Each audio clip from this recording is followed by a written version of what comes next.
Tirupati SV Vedic యూనివర్సిటీలో చిరుత సంచారం కలకలం రేపింది. అర్ధరాత్రి హాస్టల్ వద్ద తిరుగుతూ కనిపించింది.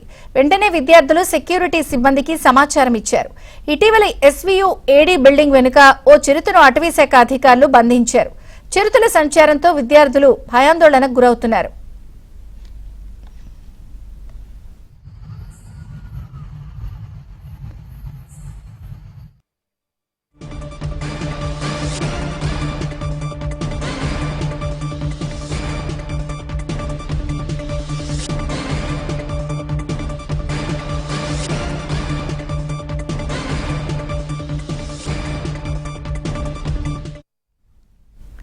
ఇక చిరుత సంచారం ఎస్వీయూ ఏడీ బిల్డింగ్ వెనుక ప్రస్తుతం బంధించినట్టుగా తెలుస్తోంది.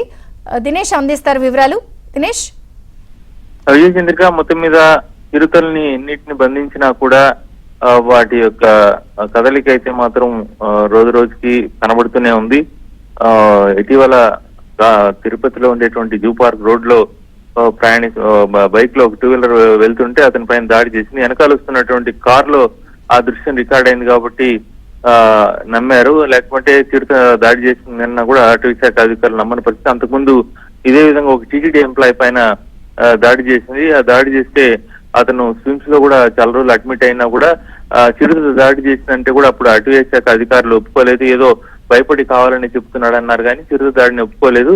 అటవీ శాఖ అధికారులు విద్యార్థులు కావచ్చు, సామాన్యులకు సంబంధించినటువంటి దీన్ని సరిగా పట్టించుకోవడం లేదనేటువంటి ఒక విమర్శ కూడా ఉంది.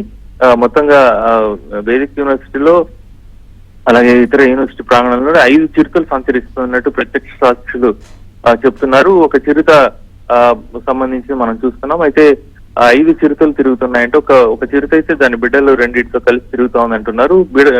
చిన్న కోణాలతో ఉన్న చిరుత కొంచెం డేంజరస్ అనేటువంటి భయం కూడా విద్యార్థుల్లో ఉంది. వాటిని పట్టుకోకూడదనే దీంతో అటవీ శాఖ అధికారులు ఉన్నారేమో తెలియదు. మొత్తంగా ఒక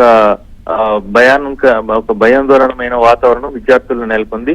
దీన్ని ఎలా సాల్వ్ చేస్తారు, చిరుతలకు ఇబ్బంది లేకుండా, విద్యార్థులకు ఇబ్బంది లేకుండా అనేది ప్రశ్నార్థకంగా మారుతోంది. విజయ చంద్రిక.